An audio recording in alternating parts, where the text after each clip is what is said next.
Let's see if Mike Eppel stayed up late, watched those results pour in. Mike Eppel, good morning to you. Hi. Hello, how are you? I'm good. Yay or nay, did you stay up? A little while, yeah, I did.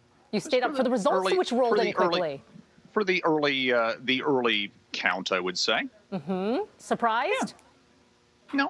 No. They were. When you look at the poll trackers before the actual results, they were pretty darn close. Yes. You know, and I think now we're at the stage where what has changed, if anything? You look at the seat count, and it is very similar, obviously, Melanie. But this election was not without consequence. You know, there's a lot of talk. Oh, this election. Well, why are we having it? And does it mean anything? Yeah, it actually does, because you are going to now see a shift in policy. The Trudeau government is coming in with a smaller popular vote than it did previously, but still a mandate and backing from likely the NDP. So what were some of the election campaign promises? Well, a focus on housing. How they're going to do that and get housing more affordable remains to be seen. Climate change initiatives. The pipeline industry is likely going to see even more restrictions going forward. There will certainly not be any changes to carbon taxes. They will continue to rise.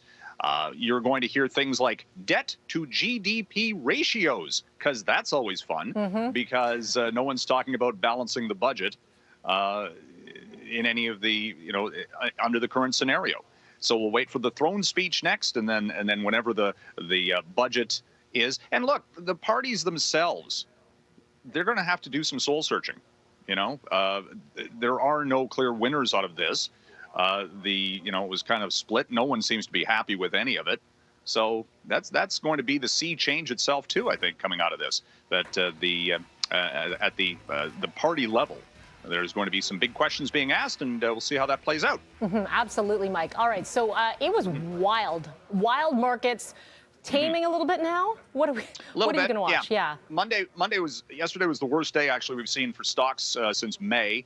A whole bunch of things kind of came to a head yesterday with this company, China Evergrande, this real estate company, which is one of the world's largest, looking at a debt default risk, but probably going to be propped up by the government in China. You've got structural changes potentially coming from the U.S. central bank this week on interest rate policy. The Biden administration struggling to get its infrastructure deal passed. Debt ceiling coming up in the U.S. Oh, and lo and behold, this morning, seeing a note from the Organization for Economic Cooperation and Development out of Paris, the OECD, talking about inflation expected to continue to climb into 2022. So, yeah, about price pressures coming down or being transitory, maybe not so much. And, that could be, again, a shift in focus for central banks. They have to start hitting the brakes a little bit to cool things off. Nothing imminent, but it might happen. Incidentally, on the election results, the Canadian dollar is doing much of nothing. It's at 78 1/3 cents U.S. And the stock markets, don't be surprised if we see a little bit of a pullback here for bank stocks over the course of time, because that was one of the Trudeau government's Trudeau policy about hitting the banks and insurance companies with higher taxes on a certain profit threshold. Mike, with about 20 seconds left to go, not really a surprise when it comes to the land borders for Canadians heading on over to the U.S.? Yeah, no change. No change, again, from the Biden administration, despite even amplified calls, I'll say, from border governors and senators in the U.S. to reopen the border. But again, they're not doing anything with Canada until they reopen with Mexico. And there was one change from Washington, though, yesterday, Melanie, that they're talking about November 1st, easing up travel restrictions for fully vaccinated travelers from the UK and the Eurozone. So we saw airline stocks actually jump yesterday in an otherwise down day for the financial markets.